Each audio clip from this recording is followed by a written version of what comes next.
ओम शांति। हम सब आज नवरात्रि का पावन पर्व मनाने के लिए आए हैं। सारा जहां है जिसकी शरण में, सारा जहां है जिसकी शरण में, नमन है उस माँ के चरण में। आओ मिलकर माँ को चढ़ाए श्रद्धा के फूल, माता तेरे चरणों में भेंट हम चढ़ाते हैं।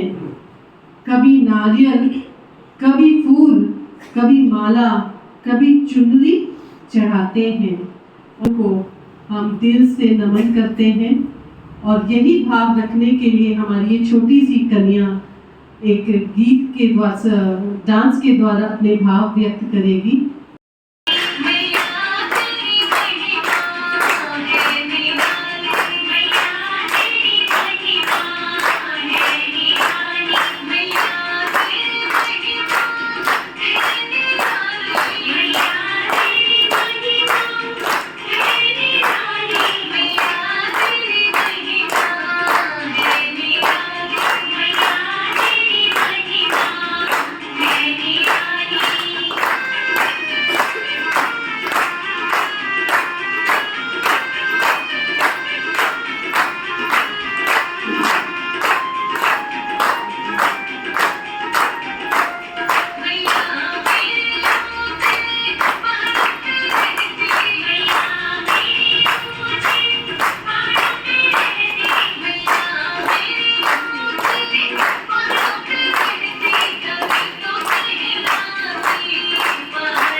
नवरात्रि का पावन पर्व हम सब बहुत भक्ति में विभोर होकर मन की भावनाओं के साथ शिव की शिव शक्तियों का आवाहन करते हुए ये दो पावन पर्व, एक है शिवरात्रि का पावन पर्व और एक है नवरात्रि का पावन पर्व। दो पर्व ऐसे हैं जिसमें रात्रि शब्द आता है।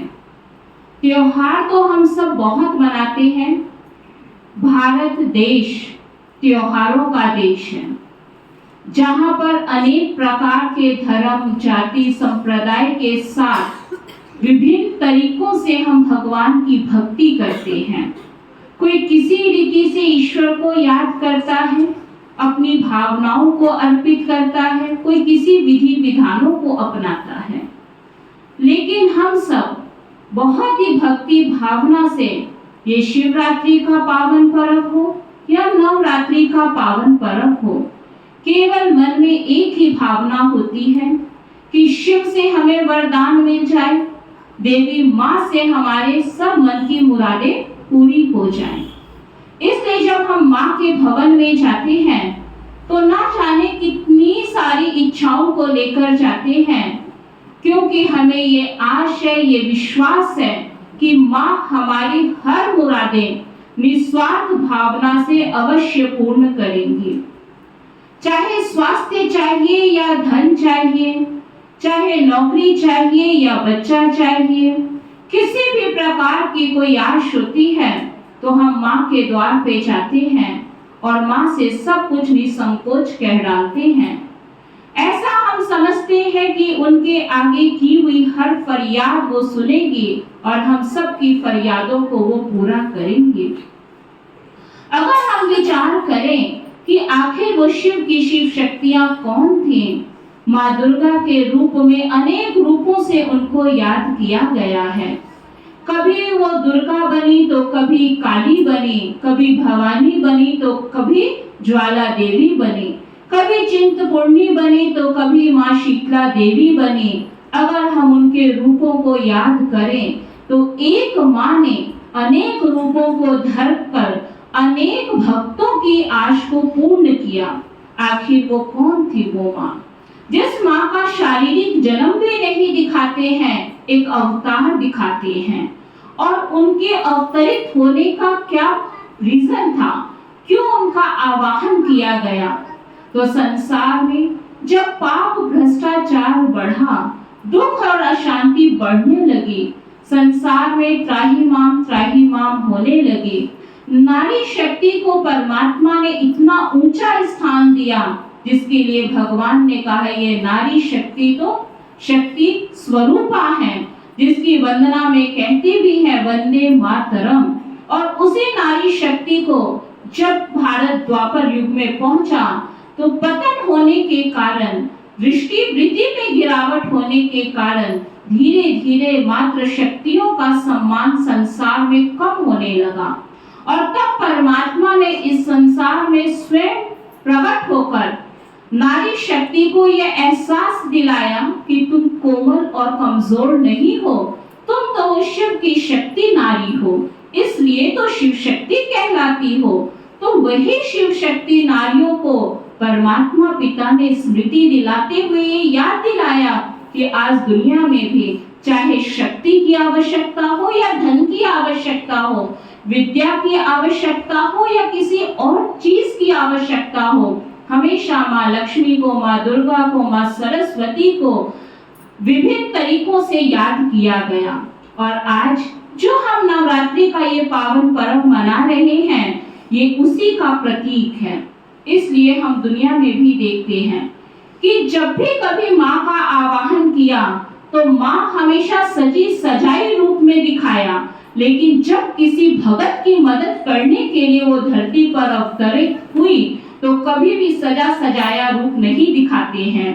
कैसा रूप दिखाते हैं? एक साधारण नारी शक्ति का रूप दिखाते हैं।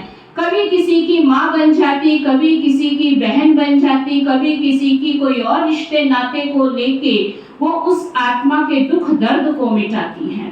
तो जब भी उनका सृष्टि पर आगमन हुआ साधारण रूप, लेकिन जब पूजा हम करते हैं तो बहुत सुंदर, जैसे हमारी माताएं बहनें भक्ति में गाती हैं, 16 श्रृंगारों से सजी हुई रूप में उनका आवाहन करती हैं। तो ये वास्तव में गुणों और शक्तियों से संपन्नता का प्रतीक है। ये श्रृंगार जो परम पिता परमात्मा आकर इस संसार में हम आत्माओं का ज्ञान गुण शक्तियों से करते हैं, लेकिन जब कर्तव्य की बारी आती है तो बहुत साधारण रूप दिखाती हैं। आज हम माँ के उन्हीं 9 रूपों के बारे में विचार करते हैं कि हम सब ने नवरात्रि का ये त्योहार मनाया। एक एक दिन को एक एक देवी के साथ याद करते हुए, उनकी वंदना करते हुए हमने ये 9 दिन देवियों के बहुत भावना से सबने याद करके उनकी त्योहार को मनाया। सबसे पहला जो दिन हम सबने मनाया वो कौन सा था? याद है आप सभी को? शैलपुत्री। शैलपुत्री का क्या अर्थ है? वास्तव में शैलपुत्री एक पहाड़ की पुत्री दिखाते हैं, अकेला जीवन। माना जब हम संसार में आए थे बहुत अकेले थे, और जब संसार में मात्र शक्ति को कमजोर समझा जाने लगा तो परम शक्ति परमात्मा ने हमें स्मृति दिलाई कि तुम अकेले नहीं, तुम्हारा साथी कौन है? स्वयं सर्वशक्तिवान पिता परमात्मा है। और जब परमात्मा पिता की पहचान मिल जाती है तो उन्हीं का दूसरा दिन हम दूसरे स्वरूप में माँ ब्रह्मचारिणी के रूप में मनाते हैं। ब्रह्मचारिणी अर्थात ब्रह्मा के आचरण पर चलने वाली, अर्थात भगवान ने जो हमको श्रीमत दिया और उस श्रीमत को हम सिर माथे रखते हुए, उसको अपनाते हुए जब जीवन में अपने कर्म में आते हैं तो वो जीवन अनेकों को सुख पहुंचाने का उदाहरण बन जाता है। तो माँ ब्रह्मचारिणी के रूप में हम उसको अपनाते हैं। उसके बाद तीसरा रूप माँ का है चंद्रघंटा का। अब वास्तव में ये कौन सा स्वरूप है? अर्थात शीतलता को धारण करने वाली माँ चंद्रघंटा। जिस प्रकार चंद्रमा का संपूर्ण स्वरूप किस तरह से होता है, शीतलता का प्रतीक दिखाते हैं, तो जब परमात्मा की श्रीमत पर हम चलते हैं, भगवान की आज्ञाओं को स्वीकार करते हैं, तो हमारे मन में शांति आ जाती है, और शांति ही हमारे जीवन की शीतलता का प्रतीक है, जिसको हम शीतला देवी के रूप में भी याद करते हैं। इसी प्रकार अगला माँ का अगर हम स्वरूप देखें वो है कुष्मांडा। कुष्मांडा अर्थात लोभ का त्याग। जिस प्रकार आपने देखा कि पहले के जो ऋषि मुनि आदि होते थे तो घास फूस की झोपड़ी कुश की बनाया करते थे, जिसमें अखंड तपस्या वो किया करते थे। परमात्मा पिता के मिल जाने के बाद जिसके पास शांति का अनमोल खजाना है, जिसके पास जीवन में शीतलता है, उसके जीवन में किसी चीज की कमी नहीं रह जाती है। वस्तु, वैभव, पदार्थ सब उसके पास स्वतः ही आ जाते हैं, अर्थात बाहरी लोभ का त्याग। और इसी प्रकार अगला स्वरूप माँ का हम देखते हैं स्कंद माता। स्कंद माता अर्थात माँ जरूर है लेकिन मोह का त्याग। इसलिए हम जब माँ का स्वरूप देखते हैं तो बच्चे के साथ दिखाया जाता है कि वो एक अपने बच्चे की माँ तो नहीं, लेकिन सारे संसार की वो माँ तभी कहलाई जब उसने संपूर्ण रीति से मोह का त्याग किया। तो अगला स्वरूप उसका है स्कंद माता का। और उसके बाद फिर माँ का स्वरूप आता है माँ कात्यायनी का। कात्यायनी अर्थात ऋषि की पत्नी, अर्थात अहंकार का त्याग। जैसे हम सुनते हैं कि व्यक्ति ज्यों-ज्यों बड़ा हो जाता है उसको अपने पद, पोजीशन, धर्म सबका अभिमान आ जाता है, लेकिन भगवान के जब हम गुणों और शक्तियों को जीवन में धारण करते हैं तो रिंचक मात्र भी अभिमान नहीं रहता और सब प्रकार के अहंकार को त्याग करने वाली माँ कहलाई माँ कात्यायनी। उसके बाद हम माँ का और अगला स्वरूप देखते हैं माँ कालरात्रि। जब 7वां दिन आता है हम माँ कालरात्रि की पूजा करते हैं। कालरात्रि अर्थात रात्रि शब्द अंधकार का प्रतीक है और माँ काली जो कलंक को मिटाने वाली है। संसार में जब पाप बढ़ा, बुराई बढ़ी, तब परमात्मा ने मां शक्ति के रूप में अवतरित करके संसार के पापों का नाश करने के लिए मां कालरात्रि को धरती पर भेजा। और जब आत्मा बिल्कुल संपूर्ण पावन हो जाती है, अर्थात आत्मा काले से गोरा, क्योंकि ये हमारा तपस्या का पीरियड चल रहा है, जब काम, क्रोध, लोभ, मोह, अहंकार सब चीजों का त्याग हो जाता है, फिर हम 8वें दिन बहुत प्यार से हम माँ की कौन से रूप में पूजा करते हैं? महागौरी के रूप में। महागौरी का मतलब कोई शारीरिक सुंदरता नहीं। दुनिया में तो माँ को बहुत सुंदर स्वरूप में दिखाया है, लेकिन यहाँ शारीरिक सुंदरता तो माँ की है ही, लेकिन साथ में आत्मा बिल्कुल पावन बन जाती है। इसलिए हम देखते हैं कि जब हम नवरात्रि के पावन पर्व मनाते हैं तो 7 दिन तक हम पर्दे को ढक कर फिर उनकी पूजा आराधना करते हैं, और जैसे ही महागौरी का दिन आता है पर्दे को हटा दिया जाता है, अर्थात आत्मा पावन बन जाती है, दूसरों की आत्मा को पावन बनाने के योग्य बन जाती है। और जिस आत्मा के पास पवित्रता की शक्ति होती है तो माँ का आखिरी स्वरूप है सिद्धिदात्री का, अर्थात उनके जीवन में वो सभी सिद्धियां उनको प्राप्त परमात्मा से हो जाती हैं, जिसके लिए भक्ति में कहा शिव से शक्ति जुदा नहीं और शक्ति से शिव जुदा नहीं। माना शिव ज्योति में वो शक्ति है, वो शिव की शिव शक्ति में भी वो शक्तियां आ जाती है, विधि से सिद्धि प्राप्त हो जाती है। तो इन 9 दिनों को हमने बहुत ही भावना के साथ मनाया, लेकिन नवरात्रि के ये पावन पर्व हमें फिर से ये याद दिलाते हैं कि इन्हीं विधि विधानों के साथ हम शिव को अपना सच्चा साथी बना लें, शिव पिता परमात्मा को अपना साजन बना लें, तो हम सब सदा सदा उनकी छत्र छाया में रहेंगे, माँ की छत्र छाया में रहेंगे, और पवित्रता का वरदान देने वाली माँ हमारी सुख शांति की जो देवी है, सदा हम सब के जीवन में सुख शांति बरसाती रहेंगी। इन्हीं शब्दों के साथ ओम शांति। शक्ति देवियों का गायन किया, पूजन किया, वंदन किया, अपने अपने अनुसार किया। जाकी रही भावना जैसी जिन देखी तिन मूरत से। इस संसार के अंदर श्रद्धा की धरती पर भावना के बीच, श्रद्धा की धरती पर और भावना के जब बीज डाले जाते हैं तो प्यार के पुष्प खिलते हैं, विवेक के फूल खिलते हैं। और हमारे ऋषि मुनियों ने कालांतर में ये महसूस कर लिया था कि आने वाले समय में लोग केवल क्या करेंगे, बाहरी तौर पर दिखावा करेंगे, लेकिन बाहरी चीजों से तो प्राप्ति होने वाली नहीं है। लेकिन इस संसार को भी तो चलाना है। इस संसार को चलाने के लिए धर्म चाहिए, और धर्म उसको कहा जाता है जहां धारणा हो। धर्म शक्ति का कार्य करता है, धर्म चोले का काम नहीं करता है। मैंने हिंदू का, मैंने मुसलमान का, मैंने सिख का, मैंने ईसाई का, मैंने अलग अलग चोले धारण कर लिए। इन चोलों को धारण करने से कभी विश्व में नई क्रांति नहीं आई और न ही कभी शांति आई। तो श्रद्धा की धरती पर भावना के बीजों को अंकुरित करने का यादगार माँ दुर्गा की ये 9 दिन महोत्सव के रूप में मनाया जाता है।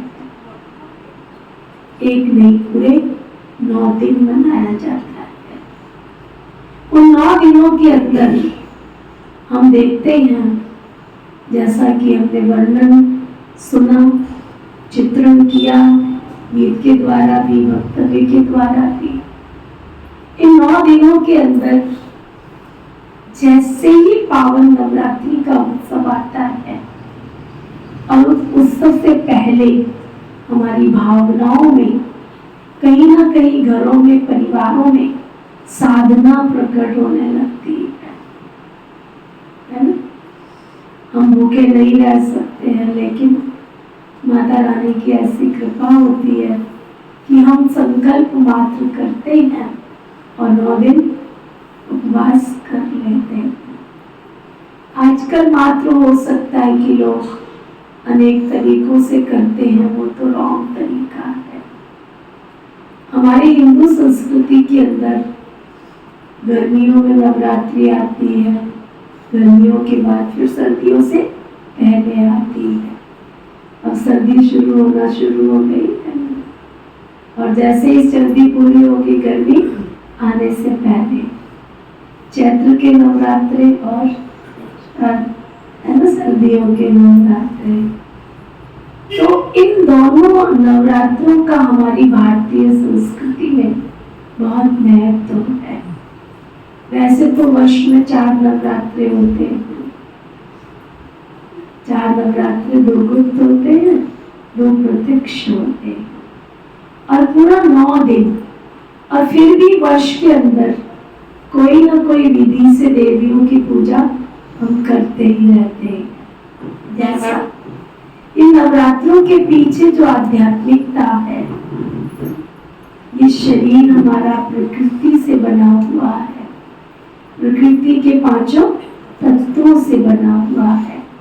प्रकृति के 5 तत्व माना धरती, आकाश, जल, वायु, अग्नि।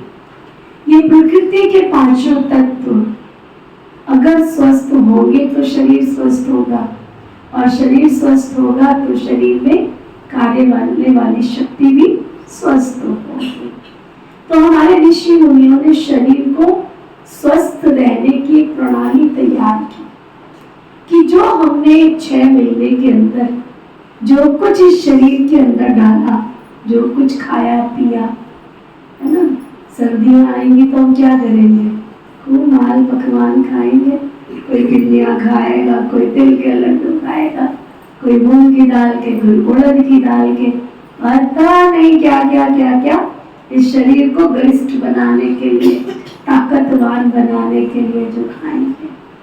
जरूरी भी है, शरीर को चलाना है, शरीर से वर्क लेना है, शरीर से काम लेना है, लेकिन उस शरीर को स्वस्थ भी तो रखना है। तो उस मशीनरी को साफ करने के लिए मैं चिंतन कर रही थी। हमारे शाहबाद के अंदर शुगर मिल है ना सुनील भाई, तो शुगर मिल पूरा 6 महीने काम करती है। उसके बाद उसकी सफाई करते हैं, उसका वर्क रोका जाता है। नई सीजन शुरू होने के बाद क्या करते हैं? सफाई करते हैं।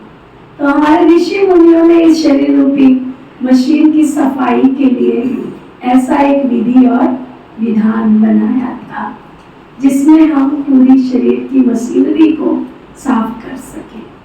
लेकिन हमारी हिंदू संस्कृति में लोग बहुत चालाक हो गए, है ना। उन्होंने कई तरीके ढूंढ लिए। 9 दिन उपवास का मतलब था ऊपर वाले परमात्मा के पास रहते हुए मात्र केवल फलाहार करना।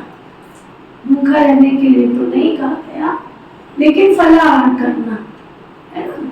कोई ऐसी चीजें लेना जो शरीर को ताकत भी देती रहे और शरीर की सफाई भी होती रहे। ये जो तल के पूरी से क्या क्या पकौड़े, पता नहीं क्या क्या खाते हैं, इतना खा लेते हैं इस 9 दिनों के अंदर, जो शरीर पहले से भी 3-4 किलो वजन बढ़ने की बजाय बढ़ ही जाता है। तो ये कोई नवरात्रि थोड़ी, ये कोई उत्सव थोड़ी है। वास्तव में तो ये उपवास का मतलब है। तो शरीर भी क्या करता है? जुकाम होता है, सर्दी होती है, हम क्या करते हैं? फट से दवाई खा लेते हैं। ये जुकाम, ये सर्दी, ये जो कुछ होता है ना, अंदर जो जमी हुई है गंदगी, वो निकलेगी कैसे बाहर? 3 दिन इसको कंप्लीट चाहिए, तभी अंदर से बाहर निकलता है सब कुछ। तो ये हमारे जो नवरात्रि के जो उपवास हैं, इसमें हकीकत में तो ये है, और यहाँ आपको सुनाने का जो भावार्थ है वो यही है कि कुछ विधि से, कोई तरीके से इन त्योहारों को मनाया जाए। दूसरा, जो उपवास है उसके प्रति हम अपनी बुराइयों से दृढ़ संकल्प के साथ अपनी कमी कमजोरियों का उपवास करें। जो भी हमारी कमी है, जो भी हमारी कमजोरियां हैं, जो हमारी बुराइयां हैं, जो हमारे घर और परिवारों को दुखदायी बना रही है, हमारे घरों में, परिवारों में हम देवी के स्वरूप को सामने लेकर आते हैं। जरा बंद करेंगे अपनी आंखें, सीधे होके बैठ जाएंगे।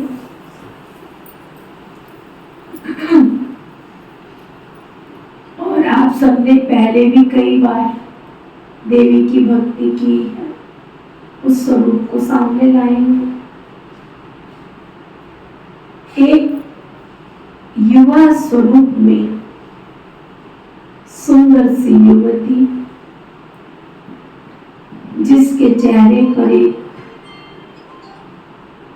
नया तेज है, नया उमंग है, नई तरंग है।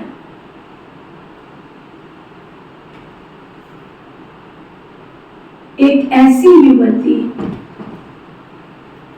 जिसके मस्तक पर एक सुंदर सा मुकुट सजा हुआ है। ऐसी युवती जिसके चेहरे पर एक अद्भुत आकर्षण है। ऐसी युवती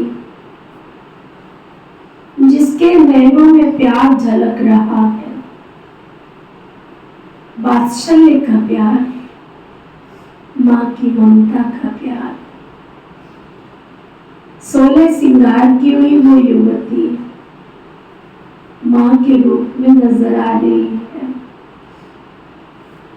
जिसका संपूर्ण स्वरूप अष्टभुजाधारी है। 8 भुजाओं में 8 अलंकार हैं, शस्त्र हैं। एक अद्भुत हिंसक जानवर शेर की सवारी है, और चरणों के नीचे एक भयानक सा असुर राक्षस प्रवृत्ति का व्यक्ति है। ऐसा एक अद्भुत सा दृश्य एक ही रूप में माँ के, इस माँ जगदम्बा के स्वरूप में युवा स्वरूप भी है, माँ का वात्सल्य भी है, और शक्ति स्वरूपा भी है। और अपने आप को अभी माँ जगदम्बा के साथ में खड़ा कर देंगे, और थोड़ा अपने आप को देखेंगे माँ जगदम्बा के अंदर जो वात्सल्य है, जो ममता है, गरीब, अमीर, साधारण, साहूकार, सबके प्रति माँ की समान दृष्टि है। क्या मेरे में है? माँ के चेहरे पर एक ओज है, एक क्रांति है, एक नई शक्ति है। क्या मेरे अंदर वो शक्ति है? मधुरता की मूर्त, सबके दुखों को दूर करने वाली, सुखदात्री, सुख देने वाली, जिसके नैनों में चमकती हुई ज्योति है। क्या मुझे दुनिया में एक परम ज्योति परमात्मा के सिवाय अन्य कोई दिखता है, या केवल शिव ज्योति दिखती है? मेरी माँ जिसके अष्ट भुजाओं में अष्ट अलंकार हैं, मेरी माँ सभी बातों को छोटा कर जीवन को जीने की एक नई राह दिखाती है। मैं अपने जीवन में बड़े को छोटा करती हूँ या छोटे को बड़ा करती हूँ, चेक करते जाना है। ये समय आपको बाद में याद आएगा, इसको सफल करना है। ये होमवर्क साथ साथ हम सब कर रहे हैं। दूसरी भुजा समेटने की शक्ति। इस संसार जगत में हम आए हैं और हमें जाना है, जाने के साथ समेटना निश्चित है। तुम्हें इस संसार में अपना मकान, दुकान, घर, परिवार, समाज, संसार को अपना मानकर तो नहीं चल रही। अगर मैं अपना मानकर चलूंगी तो दुखी होंगी। बड़ी बात को छोटा करूंगी तो सुखी रहूंगी, छोटी बात को बड़ा करूंगी तो दुखी रहूंगी। समेट कर चलूंगी तो सुखी रहूंगी और सब पर अपना अधिकार रख के चलूंगी तो दुखी रहूंगी। तीसरी भुजा सहन शक्ति की भुजा। इस संसार के अंदर मैं हर बात को सहन करती हूँ या नहीं करती हूँ। बुराई पर अच्छाई को धारण करने की शक्ति रखती हूँ या नहीं रखती हूँ। रखती हूँ तो सुखी रहूंगी, नहीं रखूंगी तो दुखी रहूंगी। नंबर 4 परखने की शक्ति, संभालने की शक्ति। इस संसार जगत में बहुत बातें आती हैं, आएंगी, बातों का अंत नहीं है। मैं दुनिया के हिसाब में आज तक मानती आई थी कि हर उल्टी सीधी बात को अंदर छिपा के रखूं। नहीं, माँ माना सागर समान जिसका हृदय है और सागर अपने अंदर सिर्फ और सिर्फ रत्न मोती रखता है।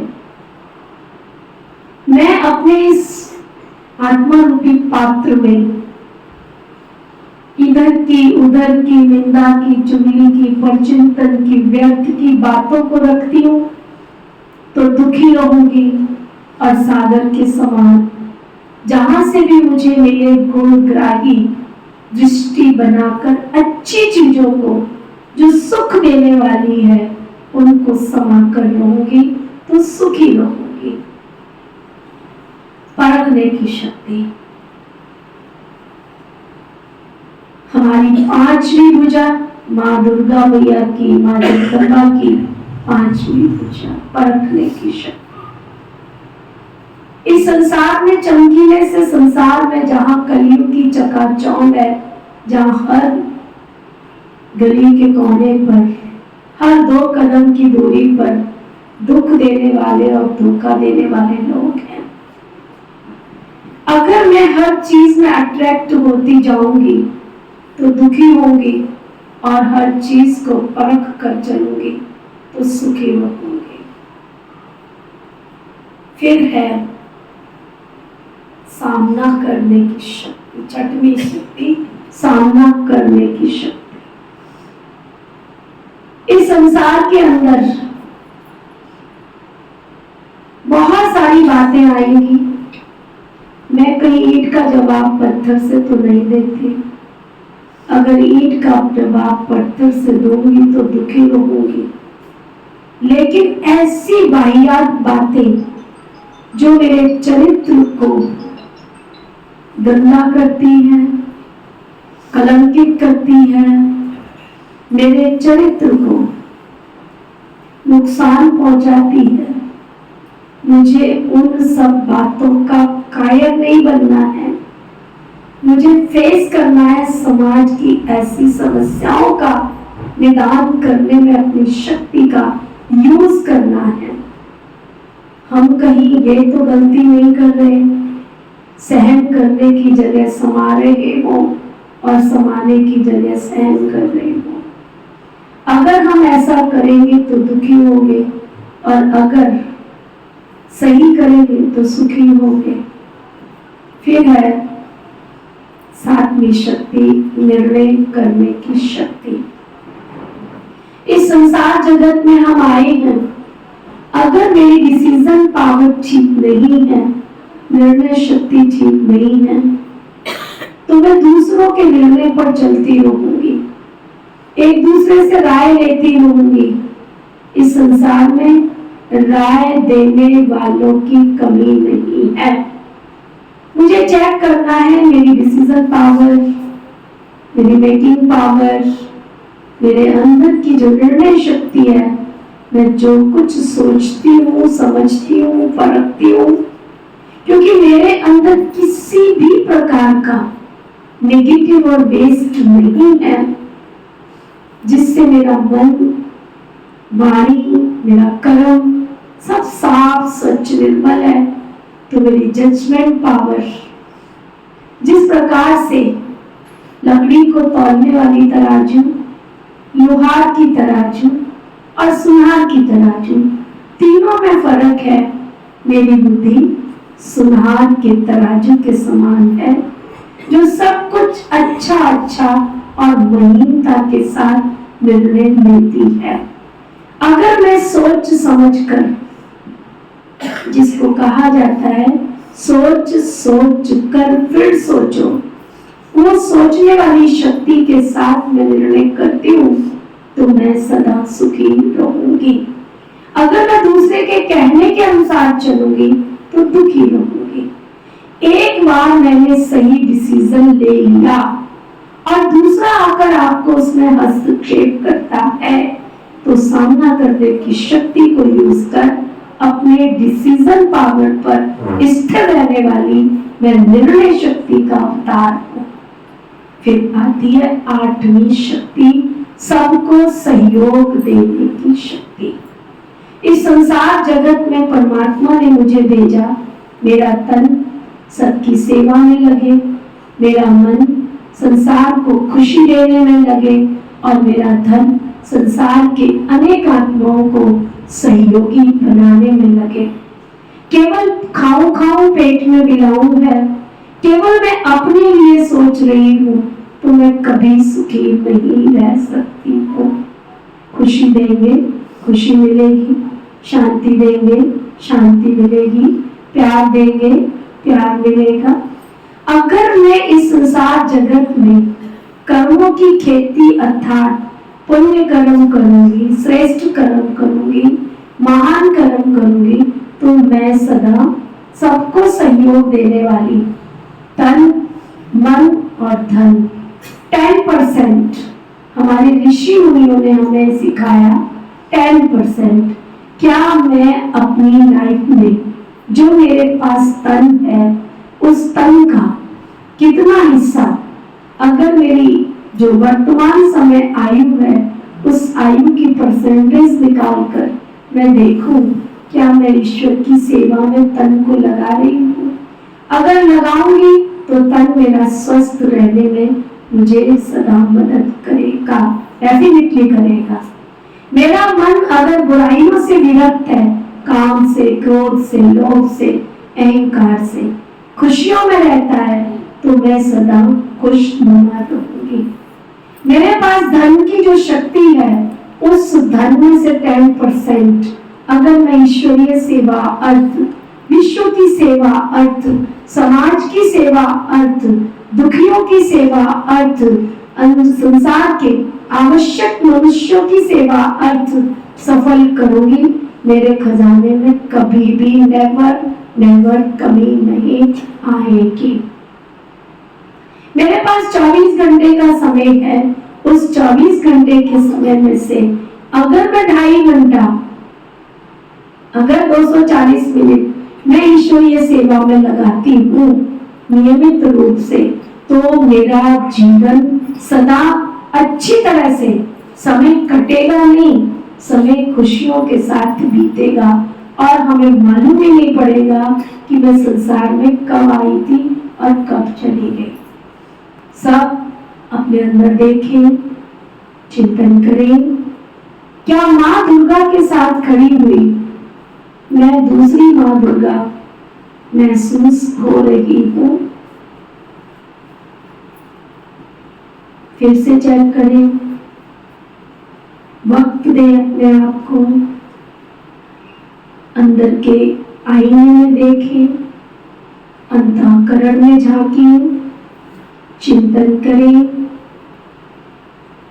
बीतने वाली घड़ी को आज तक कौन लौटा पाया है? समय के बाल आगे होते हैं, पीछे नहीं। वर्तमान समय मेरे हाथ में है, मुझे इसे सफल करना है।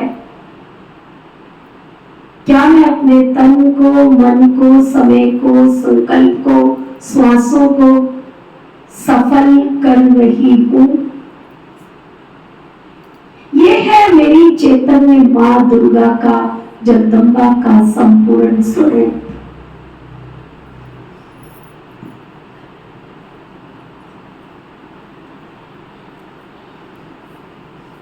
आंखें खोलें, चेक करें, अपने आप को नंबर दें। और अगर परसेंटेज में नंबर 100 का पेपर था ये, ठीक है, क्योंकि माँ का 100 स्वरूप की पूजा होती है ना। मंदिरों में भीड़ पहले दिन नहीं लगती है, दूसरे दिन नहीं लगती है, तीसरे दिन, चौथे दिन, पांचवें दिन, छठवें दिन नहीं लगती है। कौन से दिन लगती है? हाँ, 8वें दिन। तो आप कितने नंबर दोगे?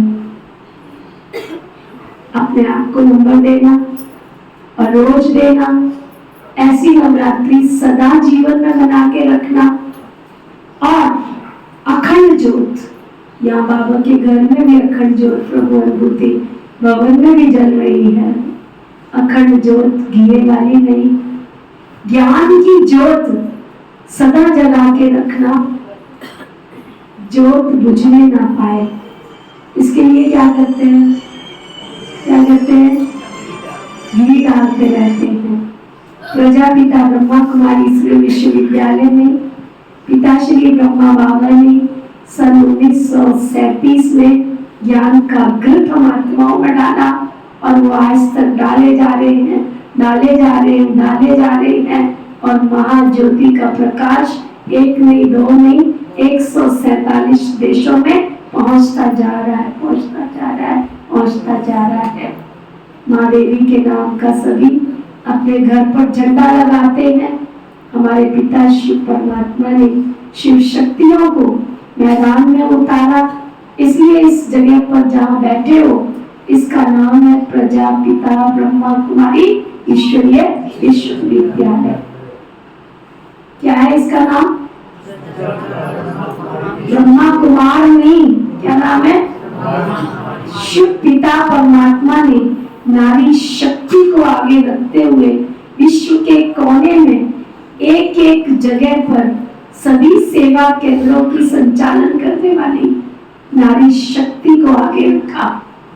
नारी नर का रूप है, नारी नारायण का स्वरूप है, नारी नर की खान है, नारी से होते श्री कृष्ण समान है। पिता श्री ब्रह्मा बाबा ने सन 1937 में अपने दिव्य दृष्टि से उस चित्र को अंकित कर लिया था। हम तो फोटो में केवल माँ के स्वरूप को देखते हैं, लेकिन पिता श्री ब्रह्मा बाबा की इस मन रूपी बुद्धि रूपी आंख ने उस चित्र को अंकित कर लिया था कि ये स्वरूप है नारी का, और वो गुण उन्होंने उस समय से भरने शुरू किए। लेकिन वो स्वरूप आएगा कैसे, उसके लिए उन्होंने नित्य ज्ञान का सिरवण करना, ज्ञान को सुनना, और सुनने की शक्ति जब हम धारण करते हैं तो हमारा जीवन उज्जवल बनता है, महान बनता है और दूर दूर तक चरित्रवान बनता है। चरित्र का मतलब है चर प्लस इत्र, ना? चर माना चलन, और इत्र माना खुशबू, जिसकी हर एक्टिविटी से दिव्य गुणों की खुशबू आवे, है ना। मेरे साथ कोई व्यवहार में आवे तो ये कहे ये तो शांति की देवी है, ये तो प्यार की देवी है, ये तो खुशी की देवी है। अभी हमारी छोटी बच्ची डांस कर रही थी, किसी माता ने भजन भी गाया था कि उसमें सबको नैन दिए तो उसका नाम पड़ा नैना देवी, सबकी चिंता हरी तो नाम पड़ा चिंतपूर्णी, सबकी आत्मा की ज्योत जगाई तो नाम पड़ा ज्वाला देवी। तो कर्तव्यवाचक नाम है। तो इसलिए आज इस प्रभु अनुभूति भवन में हम सभी इकट्ठे हैं। अपने अंदर हमेशा, दुनिया में कहते हैं जैसा चित्र होगा वैसा चरित्र होगा, तो वो चरित्र का निर्माण यहाँ से करके जाना है। ठीक है, ऐसा चरित्र जिससे दुनिया में कहते हैं ना, कोई टाट कर लेता है तो कहते हैं टाट वाले बाबा, कोई मौन रख लेता है तो क्या कहते हैं मौन वाले बाबा, है ना। तो हमारे को भी कोई मिले तो क्या कहे, ये तो शांति वाली देवी है ना। इतना प्यार भर लें, किसी को प्यार की आवश्यकता है तो उसको प्यार दे दें तो क्या नाम पड़ जाएगा, ये तो प्यार की देवी है। किसी को खुशी की जरूरत है, उसको खुशी की खुराक खिला दें तो क्या नाम पड़ेगा, ये तो खुशी की देवी है। तो इसलिए आज महानवरात्रि के इस महापर्व पर हम सभी संकल्प करेंगे, पिता परमात्मा जो इस सृष्टि पर आकर हम मनुष्य आत्माओं की ज्योत जगाकर विश्व के नव निर्माण का कार्य कर रहे हैं, जिन्होंने हमें इतना ऊंचा लक्ष्य दिया है। नर ऐसी करनी करे तो कौन बने, नारायण बने, और नारी ऐसी करनी करे तो कौन बने, लक्ष्मी बने। कौन कौन लक्ष्मी बनना चाहती है, हाथ उठाओ। वाह, ताली बजाओ। अच्छा, भाई लोग लक्ष्मी नहीं बनना चाहते हैं, नारायण बनना चाहते हैं। अच्छा चलो, जो नारायण बनना चाहते हैं वो हाथ उठाओ। अच्छा, जो लक्ष्मी नारायण बनना चाहते हैं वो हाथ उठाओ। बहुत अच्छा, खुशी की ताली बजाओ। बहुत अच्छा, हमने बनना ही लक्ष्मी नारायण है। और इतने शाबाश मिले, अगर लक्ष्मी नारायण बन जाए और घर घर में क्या हो जाएगा, फिर स्वर्ग आ जाएगा कि नहीं आ जाएगा। स्वर्ग किसका नाम है, जहाँ खुशहाली हो। स्वर्ग किसका नाम है, जहाँ प्रेम बसता हो। स्वर्ग किसका नाम है, जहाँ शांति हो, है ना। तो यहाँ से ऐसी देवी बन के निकलना। लेकिन वो देवी परमानेंट तब बनोगे जब यहाँ पर परमात्मा के दिए हुए ज्ञान को समझोगे। आज नहीं तो कल आना तो इधर पे पड़ेगा, क्योंकि यहाँ ये विद्यालय है। इस विद्यालय में जीवन को सिखाने की पढ़ाई पढ़ाई जा रही है। कई लोग केवल मत्था टेकने यहाँ आते हैं, जैसे दुनिया में आदत पड़ गई है ना, हिल गई है ना मत्था टेकना, तो यहाँ भी आके समझते मत्था टेक के हमको खुशी मिल जाएगी, नहीं मिलेगी, कदाचित नहीं मिलेगी।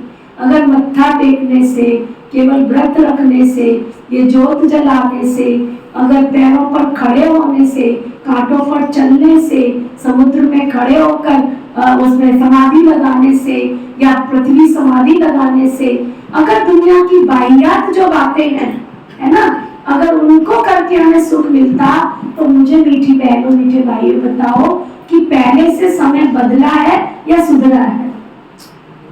पहले कलयुग था या अभी कलयुग है, क्या कहेंगे आप, है ना। क्या पहले से दुख बढ़ा है या घटा है, जोर से बोलो। पहले से शांति बढ़ी है कि घटी है ना।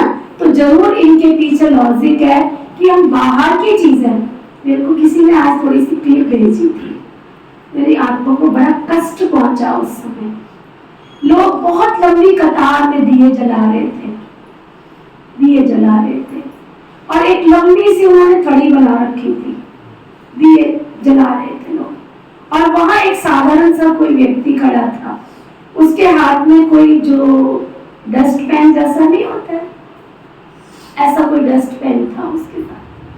अब देवी के मंदिर में तो इतना सब जा नहीं सकते हैं, कुदरत है कि माँ के भवन कहा जाता है भवनों वाली, लेकिन बिठाते तो उसको छोटे से कमरे में। इसके पीछे भी लॉजिक है, क्योंकि उसका छिपा हुआ स्वरूप है, पुरुषार्थी स्वरूप है। लंबी कहानियां आपको सब एक दिन में तो नहीं समझा सकते, सुना। तो उसको क्या कर रहा था, लोग दीपक जला रहे थे, वो अभी पूरा जल भी नहीं रहा था, सिर्फ ऐसे जला रहे थे, वो उसे ऐसे ऐसे ऐसे करके डस्टबिन में डालता जा रहा था। क्या ये भक्ति ठीक है? क्या ये भक्ति ठीक है? लेकिन कर रहे हैं, कर रहे हैं। कल आप मंदिरों में जाओगे, आप भी यही करोगे। क्या करोगे? हलवा लेके जाओगे, कहीं भी फेंकोगे, पूरी लेके जाओगे, कहीं भी फेंकोगे। उसी में थाली में पानी भी होगा, उसी में हलवा भी होगा, उसी में पूरी भी होगी। वेस्ट मत करो प्लीज, वेस्ट मत करो। साल के 365 दिन है, एक एक दिन ले लो। किसी भूखे को भोजन खिला देना, वस्त्र को वस्त्र दे देना, किसी झुग्गी झोंपड़ी वाले को कोई चीज की आवश्यकता है, उसकी आवश्यकता पूरी कर देना। वेस्ट मत करो, चाहे 1 रुपया हो, चाहे 10 हो, चाहे 1000 हो, चाहे 10,000 हो, सुना। लेकिन हम अपने तन को, अपने मन को व्यवस्थित ढंग से सुख देने का काम करें। Waste of money, waste of time, waste of energy ना करें। हाँ, घर में किसी ने दिया जलाया, मैंने कहा देखो आश्रम में भी जला हुआ है, ये हमारे घर का शुद्धिकरण कर रहा है, मुझे खुशी है इस बात की, है ना। आपके सामने भोग रखा है, खोल के दिखाऊं, खोल के दिखाऊं। आपने वस्त्र देखा इसका कितना सुंदर है, जितना सुंदर तो मेरी साड़ी नहीं है, जितना सुंदर तो मेरा सूट नहीं है। ये मेरी भावना है कि मैं ईश्वर को भोग लगा रही हूँ, लेकिन इसके अंदर रखा हुआ भी दिखाऊंगी ना तो आपका मन खुश हो जाएगा।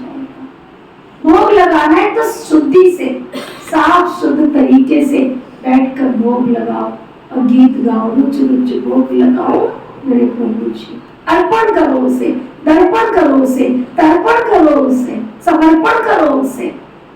ऐसे भोग मत लगाओ, है ना।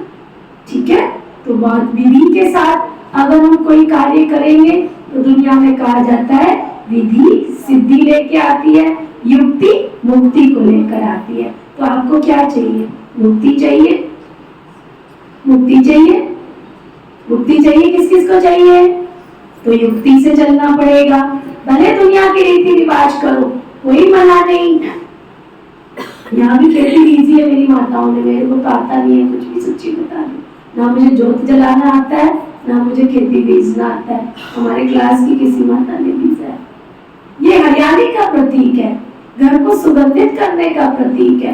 बाकी इसको करने से कोई आप सोचो आपके घर में धन बरस जाएगा, कभी नहीं बरसेगा। ये अन्न का महत्व सिद्ध करने के लिए है कि जब आप इतनी सी खेती बीजते हो, उसमें से इतना निकलता है, तो आप श्रेष्ठ कर्मों की खेती बीजोगे तो कितना पुण्य मिलेगा आपको, है ना।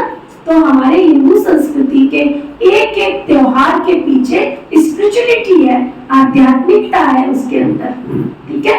तो हमने उस आध्यात्मिकता का अपने जीवन में आचरण करते हुए, पालन करते हुए फिर त्योहार मनाना है, तो वो त्योहार हमारा खुशियां लेकर आएगा। ऐसा नहीं कि हम दिया नहीं जलाते, हम भी दिया जलाते हैं। दिवाली आएगी हम भी दिया जलाएंगे, लेकिन इस भावना से नहीं कि लक्ष्मी नारायण मेरे घर में आएंगे, इस भावना से कि ये प्रकृति के जो 5 तत्व हैं, इन तत्वों में जो जीव जंतु हैं, पशु पक्षी हैं, नर नारी हैं, उनको शुद्ध वायु चाहिए, है ना। वो वायु शुद्ध कौन करेगा? कौन करेगा? देसी घी करेगा ना, ठीक है ना। जो देसी घी से निकलने वाला धुआं वो मच्छरों को जो दुखदायी है, जो कष्टदायी है, उनको कष्ट भी ना पहुंचे, उनका जीवन भी दुखदायी मृत्यु के साथ ना जाए, लेकिन उनका जीवन वहीं पर समाप्त। तो बहुत लॉजिक है हर चीज के पीछे, ठीक है। तो ऐसी नवरात्रि की आप सभी को बहुत बहुत ढेर सारी शुभकामनाएं। एक और मैं बात कहूँगी लास्ट में, मैं 2-3 दिन से प्रोग्राम में जा रही हूँ, सबने अपने अपने घरों में प्रोग्राम रखा है, उसमें एक गीत बजाया। पहले दिन तो मुझे समझ में नहीं आया, दूसरे दिन बजा तब भी मुझे समझ में नहीं आया। अब मुझे आज मैं उसको सुन रही थी तो मुझे बड़ा गहरा राज समझ में आया। क्या है उस गीत की लाइन? ओढ़ी चुनरिया, कौन सा क्या लाइन है उसका? लाल लाल रंग की ओढ़ी चुनर। माना माँ के ऊपर लाल वस्त्रों का गायन क्यों है? लाल का मतलब है शक्ति का प्रतीक। और उस गीत को बड़ा रहस्यमय गीत है, मैंने तो ऐसे ही एक बजा दिया था, कर दिया था। कहते हैं सतयुग में वो चुनरी ओढ़ी थी तो वो शक्ति का रूप कहलाई, है ना। और त्रेता युग में जब वो चुनरी सीता ने ओढ़ी, सुना, तो रावण से छुड़वाया उसको, ऐसा उसमें कोई लाइन आती है। माना वो चुनरी एक निशानी थी, शक्ति का प्रतीक थी कि सीता माँ के पास पवित्रता की शक्ति थी, वो ओजस्वी थी। उस शक्ति ने फिर उसको रावण की जेल से बचाया। फिर चौथा तीसरा उसमें गायन आता है कि वो चुनरी फिर द्रौपदी ने पाई और पांडवों से विवाह रचाया और पांडवों को संकट से बचाया। माना वो जो पवित्रता की शक्ति थी, द्रौपदी यज्ञ की बेटी थी, यज्ञ से पैदा हुई थी, अग्नि से पैदा हुई थी, किसी के शरीर से पैदा नहीं हुई थी, तो वो पवित्रता की शक्ति है ना। तो उस पवित्रता की शक्ति ने उसे कौरवों से बचाया, दुनिया के दुख और दर्दों से बचाया। और फिर लास्ट में उसमें एक स्टेंजा आता है, वो चुनरी वैष्णो देवी मैया ने ओढ़ी तो लोगों को विषय वासनाओं से, विकारों से, बुराइयों से बचाया। तो वो कौन सी शक्ति है? पवित्रता की शक्ति। प्रजापिता ब्रह्मा कुमारी श्री विश्वविद्यालय का फाउंडेशन सन 1937 में पिता श्री ब्रह्मा बाबा ने रखा, purity then peace and prosperity. पवित्रता होगी तो सुख और शांति आएगी। तो माँ दुर्गा की इस नवरात्रि के पावन पर्व पर हम सभी अपने मन का भी शुद्धिकरण करेंगे, व्यवहार का भी शुद्धिकरण करेंगे और सबसे ज्यादा कर्म का भी शुद्धिकरण करेंगे। तो हमारे घर और परिवारों में निश्चित रूप से चैलेंज के साथ खुशहाली अवश्य आएगी। ओम शांति शांति शांति।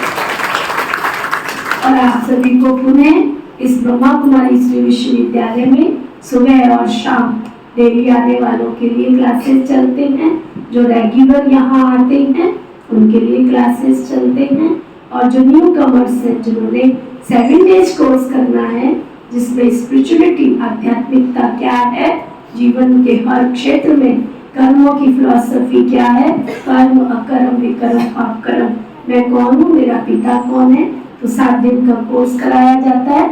सुबह 8 से 11 का टाइम और शाम को 4 से 8 के बीच में ओनली 30 मिनट्स, आधा घंटे के लिए कोई कोर्स करना चाहे, आपका अड़ोसी, आपका पड़ोसी, आप खुद, तो जरूर हमें वो शक्ति प्राप्त होगी। अब नहीं तो आगे आप बोलो, अब नहीं तो कभी नहीं। ओम शांति। मैया रानी की जय हो, बोलिए साचे दरबार की जय हो।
सुखिया मन की सुनती है, माँ तो आखिर माँ है। माँ के भक्तों, माँ तो है मजबूर की सुनती है।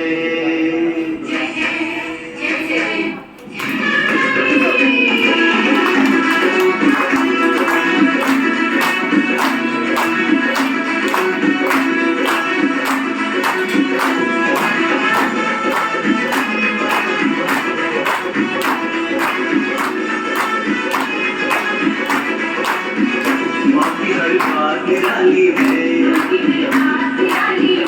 माँ की हर बात निराली है। ओ बात निराली है, जगत से रीत निराली है।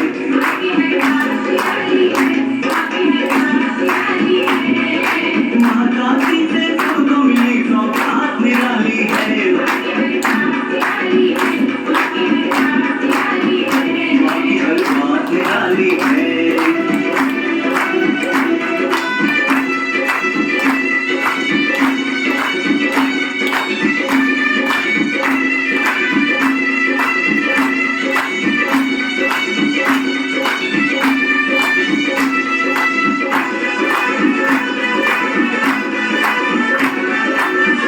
समय की चाल बदले, उसके जंजाल बदले, जो भी झुकते चरणों में उनके हालात बदले। यहाँ जो आए संभाली, कभी जाए न वो खाली। ये लाती पतझड़ में भी हर चमन में हरियाली।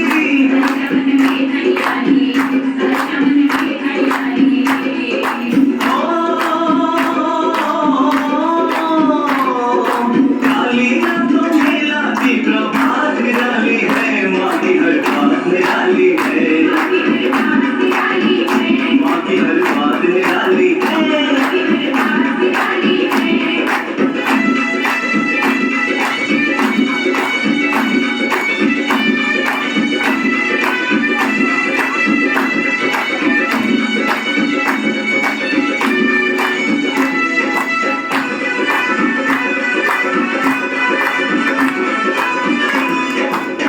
गया जब इसकी होती, जागे पानी में ज्योति।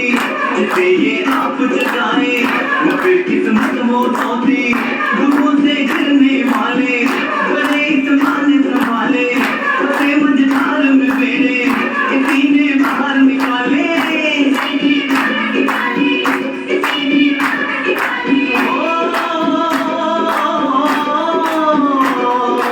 इसकी मीठी ममता की सौगात निराली है। माँ की हर बात निराली है।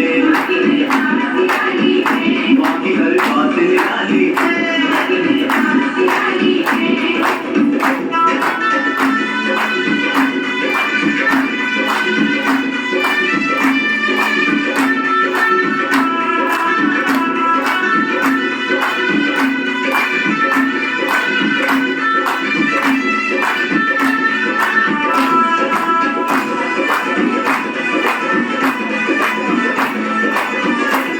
दुख बांटती है, सुख बांटती है, हमें बांटती है दिन रात ही। तेरी अजब है मैं क्या खेल रखा है, तूने पल में हंसाया दिन रात ही।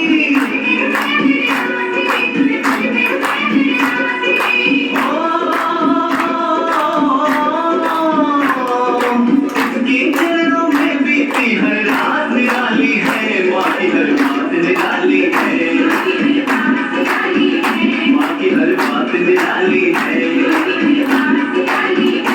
ओ बात निराली है, जगत से रीत निराली है। माँ की हर बात निराली है। माँ की हर बात निराली है।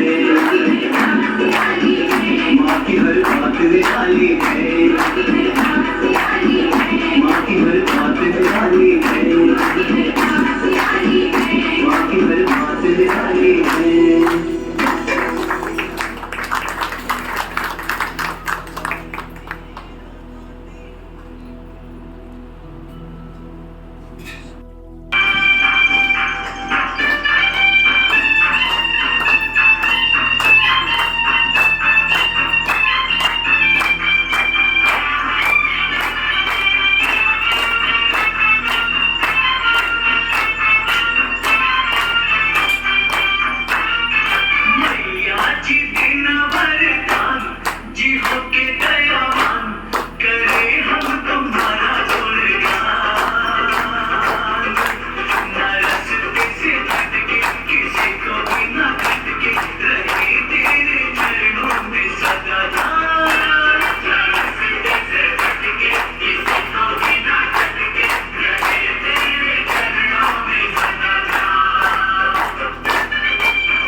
सशक्त हूँ, मैं शक्तिशाली हूँ।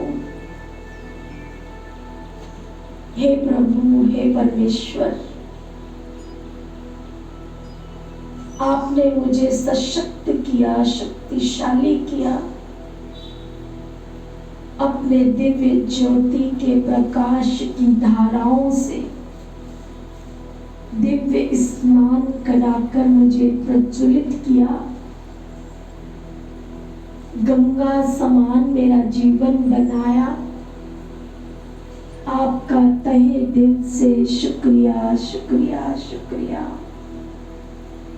हे प्रभु, हे ईश्वर, आपने हमें दिव्य ज्ञान दिया,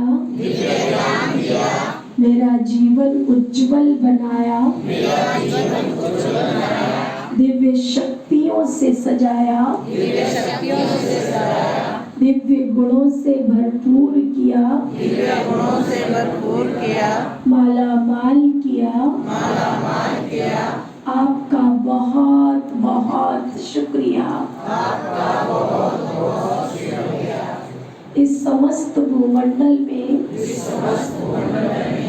आपके द्वारा बनाई हुई रचना, सभी जीव जंतु, पशु पक्षी, नर नारी, सभी मानव प्राणी, प्रकृति के पांचों तत्व, धरती, आकाश, जल, वायु, अग्नि, सभी सुखी हों, सभी निरोगी हों, सभी सुखदायी हों, मंगलकारी हों, कल्याणी हों। ऐसी हम सबकी श्रेष्ठ भावना है। ना दुख दे, ना दुख ले। हमारे द्वारा किसी को कष्ट पहुंचा है, कोई दुख पहुंचा है, तो नवरात्रि के पावन पर्व पर हम सभी से क्षमा प्रार्थी हैं और आपके द्वारा सबके द्वारा कोई हमें कष्ट पहुंचा है, कोई दुख पहुंचा है, तो हम क्षमा दान देते हैं। धर्म की जय हो, अधर्म का नाश हो, प्राणियों में सद्भाव हो, विश्व का कल्याण हो। ऐसी हम सबकी मंगल कामना है। ओम शांति शांति शांति शांति शांति शांति।